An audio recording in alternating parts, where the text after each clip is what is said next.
Hi dear students, आज हम लोग बायोलॉजी के कुछ महत्वपूर्ण क्वेश्चन पढ़ेंगे, बेसिक लेवल का ही। ठीक है, देखिए क्या है क्वेश्चन। मनुष्य के शरीर में कुल कितने हड्डियों की संख्या होती है? मतलब मनुष्य के शरीर में टोटल हड्डी की संख्या कितनी होती है? 206 होती है। उसके बाद है नवजात शिशुओं में कुल हड्डियों की संख्या लगभग कितनी होती है? तो नवजात शिशुओं में लगभग हड्डियों की संख्या 300 होती है। फिर है मनुष्य के खोपड़ी में अस्थि की संख्या कितनी होती है? मतलब क्या, मनुष्य के दिमाग में जो होता है हड्डियों की संख्या कितनी होती है? तो 8 होता है। ब्रेन सिर्फ खोपड़ी का बात पूछ रहा था यहाँ पे। ठीक है, तो मनुष्य के खोपड़ी में अस्थियों की संख्या 8 होती है।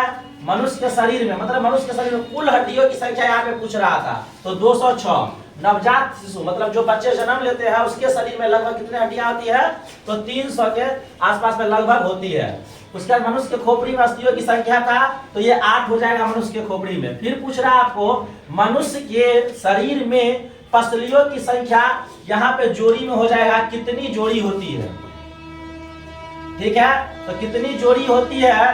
तो 12 जोड़ी होती है और संख्या में 24। ठीक है ना। मनुष्य के शरीर में पसलियों की संख्या कितनी जोड़ी होती है? तो 12 जोड़ी मनुष्य के शरीर में पसलियों की संख्या होती है। फिर है शरीर के सर्वाधिक प्रबल अस्थि कौन होते हैं? तो जबड़े की अस्थि। जबड़े की अस्थि, ध्यान दीजिएगा, मनुष्य के शरीर में प्रबल अस्थि कौन होती है? तो जबड़े की अस्थि। फिर है मनुष्य के शरीर की सबसे छोटी हड्डी, तो हम लोग जानते हैं स्टेपीज, जो किसकी हड्डी होती है? तो कान की। सबसे छोटी हड्डी क्या होती है? स्टेपीज, जो कि कान की हड्डी होती है। ध्यान दीजिएगा, कान की हड्डी होती है। कान में 3 हड्डी होती है, मेलियस, इनकस और स्टेपीज। जो सबसे छोटी आपको स्टेपीज होती है। फिर है मनुष्य के शरीर की सबसे लंबी हड्डी। मनुष्य के शरीर की सबसे लंबी हड्डी होती है आपको फीमर, जो जांग की हड्डी होती है। ध्यान दीजिएगा, मनुष्य की शरीर की सबसे लंबी हड्डी कौन होती है? फीमर होती है, जो जांग की होती है।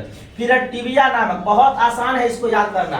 टिबिया मतलब टांग, टिबिया मतलब टांग। देखिए दोनों मिलता जुलता वर्ड है। टिबिया नामक हड्डी किसमें पाई जाती है? टांग में। टिबिया नामक हड्डी किसमें पाई जाती है? टांग में पाई जाती है। फिर है दांतों तथा हड्डियों में पाए जाने वाला तत्व। दांत तथा हड्डियों में कौन सा तत्व पाया जाता है? तो कैल्शियम पाया जाता है और फास्फोरस। कैल्शियम और फास्फोरस नामक तत्व जो है कहां पाया जाता है? दांत एवं हड्डियों में पाया जाता है, कैल्शियम और फास्फोरस नामक। ठीक है, अस्थि में कौन सा लवण सर्वाधिक मात्रा में पाया जाता है?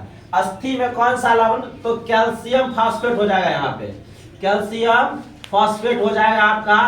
ठीक है, धन्यवाद।